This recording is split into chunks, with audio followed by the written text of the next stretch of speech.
They told me she saved 8 crews before me, but not one of them came back to confirm it. I repeat this to myself as the shuttle carries me toward Arcadia Dash, the words looping in my head like a warning I can't ignore.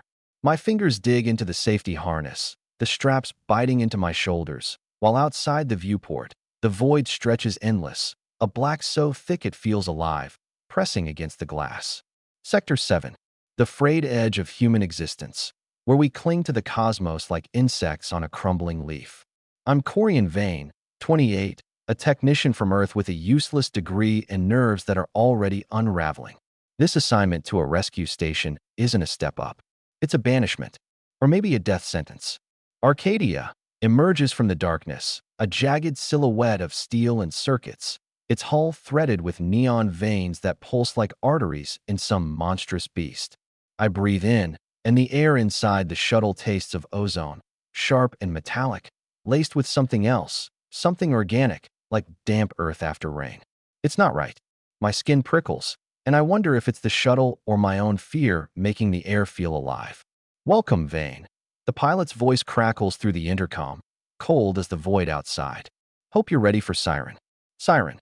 The name alone sends a chill down my spine. Back on Earth, they talk about the project in hushed tones. Women operators, enhanced with biotech, so advanced it blurs the line between human and machine. They're rescuers, built to pull ships and crews from the jaws of Sector 7's hazards. But they're not just people. There's something else, something more. I've read the reports, or what's left of them after the redactions. Pages of blacked-out text, vague references to incidents, and too many names marked missing. Now I'm here, sent to maintain their gear, to keep their systems running.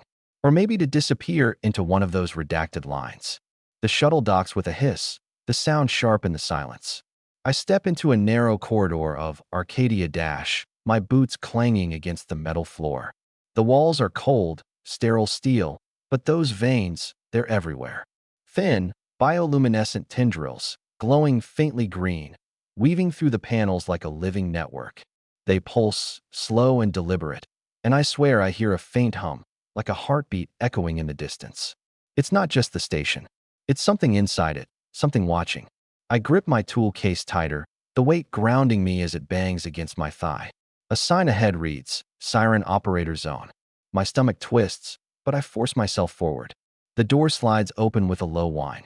Inside, 3 women stand in the control room, their presence filling the space like a storm. Their movements are too smooth, too precise, like predators stalking prey. Their suits cling to their bodies, shimmering like liquid mercury under the flickering lights, reflecting the neon glow of the room. One of them stands apart, leaning against a console, her posture relaxed but commanding. Her hair is black as the void, falling in waves that seem to absorb the light. Her eyes, silver, glinting like polished steel, lock onto me, and my heart stumbles. Elia. Her name is in my briefing file, but nothing prepared me for this. Her gaze is a blade, cutting through my thoughts, exposing every doubt I'm trying to hide. You're Corian? Her voice is low, husky, with a rasp that feels like it's reaching inside my skull. Yeah, Corian Vane. Assigned to you. I say, forcing my voice to stay even, but it cracks at the edges. Her eyes don't waver, and I feel them peeling me apart, layer by layer. Good. First mission in an hour. Sector 7 Alpha. Lost freighter. You ready? Ready? The word is a joke. I'm a technician, not a soldier, not one of these whatever they are. Siren. The briefing said they're enhanced, but it didn't say how. Their movements, their eyes, there's something alien in them, something that makes my skin crawl. Elia watches me, and I feel like she already knows I'm out of my depth. Her presence is a weight, pulling at me, and I hate how it makes my pulse quicken. I want to look away, but her eyes hold me, silver and unyielding, like they see more than they should. Ready? I lie, my voice barely above a whisper. My fingers tighten around the handle of my tool case until they ache. She gives a small smile, sharp and fleeting, but there's no warmth in it. Only something hungry, like a predator sizing up its prey. I swallow hard, my throat dry, and follow her as she turns back to the console. The next hour is a blur of preparation. I check my gear, diagnostic tools, repair kits, a backup comm unit, all while stealing glances at Elia. She moves with a purpose, her fingers gliding over the controls, her suit catching the light in a way that makes it hard to focus. The other operators ignore me, their voices low as they murmur in a language I don't recognize, clipped and rhythmic, like a code. I try to focus on my work, but Elia's presence is a constant pull, a gravity I can't escape. I wonder what she's capable of, what those enhancements do, and why no one from those 8 crews ever came back. "You're quiet, Corian," Elia says without looking up from her console. Her voice cuts through my thoughts, and I flinch. "Just getting ready," I mutter, fumbling with a calibration tool. My hands are shaking, and I hope she doesn't notice. "You're nervous." "I can tell," she says, turning to face me. Her eyes flick over me, and I feel exposed, like she's reading every thought I'm trying to bury. "It's okay. First missions are always hard." "I'm fine." I snap, sharper than I meant to. Her smile returns, faint and knowing, and it sends a shiver through me.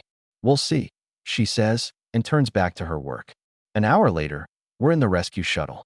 Elia is at the controls, her fingers moving with a dancer's grace over the touchscreen panels. I'm in the back, strapped into a seat, checking the diagnostics on my suit's systems. The weight of the suit is oppressive, but it does nothing to dull the cold knot in my stomach. Outside the viewport, the darkness is absolute, broken only by the occasional flicker of distant stars, sharp and indifferent. I try to focus on the readouts, but my eyes keep drifting to Elia. Her silhouette is framed by the glow of the controls, her suit shimmering faintly, like it's alive. I wonder if it's connected to her, part of her enhancements. The thought makes my skin crawl, but I can't look away. The comms crackle, then go silent. The connection to Arcadia is gone. The silence is deafening, broken only by the low hum of the shuttle's engines. "Elia, what's with the signal?" My voice is louder than I intended, edged with panic I can't hide. "Interference. Sector 7 is unpredictable. Stay calm," she says, her tone steady, but I catch the slight tension in her hands as they grip the controls. I glance out the viewport, and my breath catches. Something looms ahead, emerging from the void. It's not a freighter. It's the ship? No, not a ship. Something else, massive and irregular, like a living organism floating in the emptiness. Its surface pulses, ripples, like skin breathing. My heart pounds, and sweat beads on my neck, cold and slick. "That's not a freighter, Elia. What the hell is that?" I'm fighting to keep my voice from breaking. She turns to me, her silver eyes glinting in the dim light. For a moment, they don't look human. Too deep, too vibrant, like they're seeing something I can't. "It's our target. We're docking," she says, as if it's the most normal thing in the world. "Docking? You're insane. That's not human tech." My voice rises, and I hate how desperate it sounds. "You ask too many questions, Corian. Trust me." Her voice is calm, but there's an edge to it, a warning.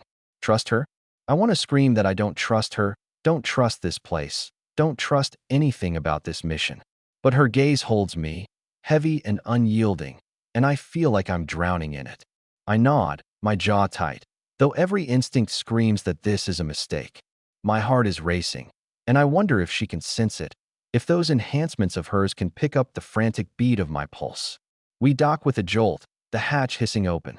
Elia leads the way, and I follow, stepping into a corridor that feels alive. The walls are organic, coated in a slick, glowing slime that pulses with soft green light. The air is thick, humid, heavy with a sweet, rotting stench that clings to the back of my throat. Elia moves ahead, her step sure, like she's walked these paths before.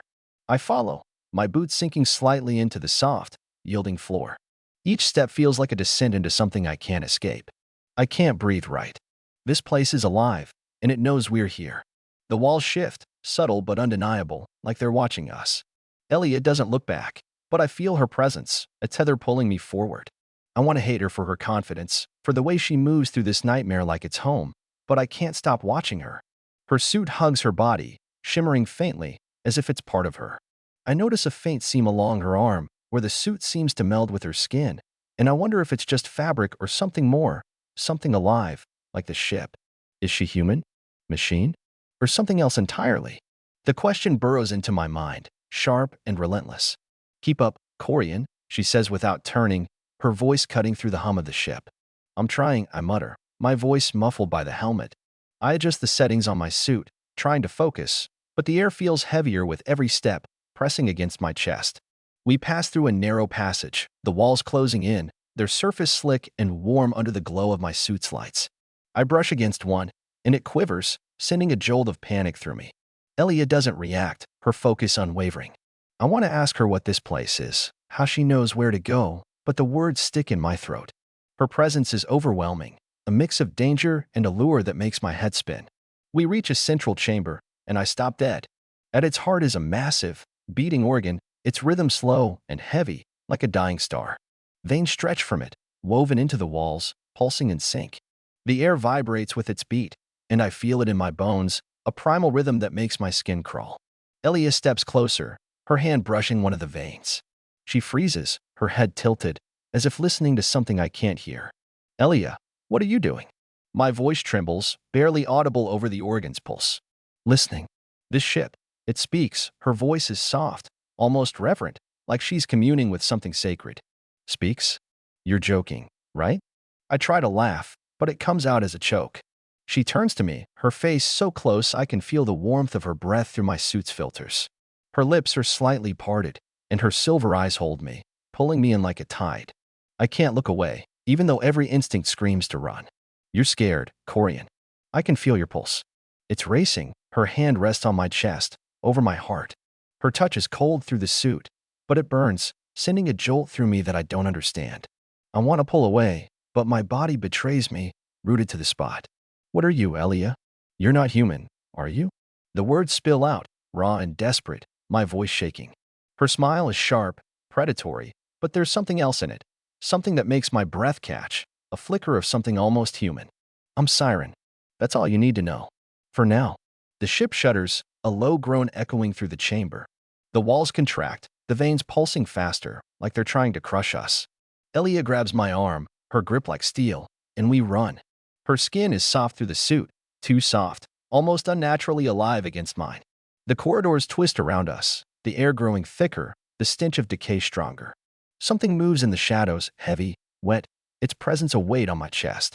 I hear it, a low, guttural sound, like breathing, but not human. We duck into a narrow alcove, the walls pulsing inches from our faces. Elia presses against me, her body warm, her breath shallow. I feel her heartbeat through her suit, but it's wrong, too slow, too deliberate, not human.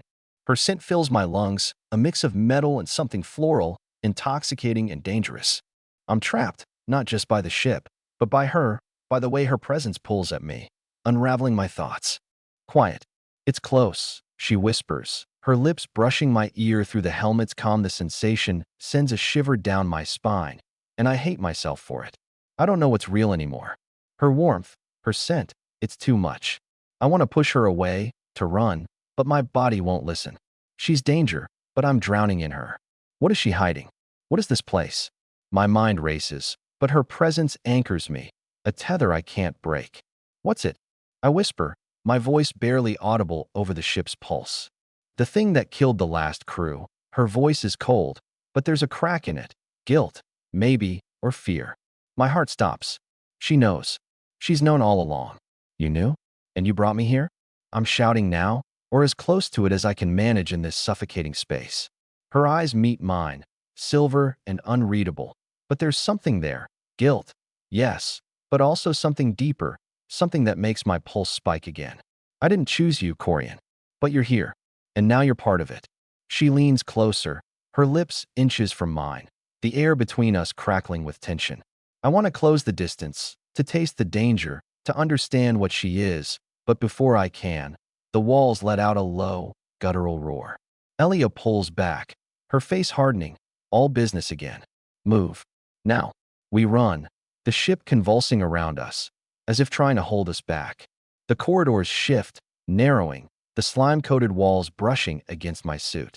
My lungs burn, but Elia is relentless, pulling me along until we reach the shuttle. She slams the controls, and we tear away from the biomechanical mass, the ship groaning behind us like a wounded animal. The connection to Arcadia flickers back, weak and staticky. You knew what was in there. Why didn't you tell me? I glare at her, searching her face for answers. You wouldn't have come. Her voice is steady, but her eyes flick to me, quick and guarded. And I should have? She doesn't answer. Her fingers fly over the controls, but her glance lingers, pulling at me like a current. I want to run, to get as far from her and this place as I can, but another part of me, a reckless, stupid part, wants to stay, to unravel her secrets, to understand what that ship was and what happened to those who came before me. Back on Arcadia Dash, Elia strides toward the operator zone without a backward glance, her silhouette sharp against the neon glow of the corridors. I stand alone, watching her disappear. The veins in the walls pulse faster, as if they know something I don't. I find a terminal and dig into the station's database, my fingers trembling as I pull up restricted files. There's a record, fragmented but damning. The previous crew didn't just vanish. Their bodies, or what was left of them, were found inside that ship, fused into its walls, their faces frozen in screams. But Elia, she was there. She came back. Why? How? And what did she bring back with her? I wander the corridors, unable to shake the feeling that I'm being watched. The veins in the walls seem to follow me, their glow intensifying as I pass. I stop at an observation deck, staring out at the void. The stars are cold, distant, but I feel something else, a presence, like the ship we left is still with us, its pulse echoing in the station. I try to tell myself it's just nerves, just the stress of the mission, but deep down, I know better. You shouldn't be here alone. Elia's voice startles me, and I turn to find her standing in the doorway, her eyes glinting in the dim light. I needed to think. I say, my voice rough.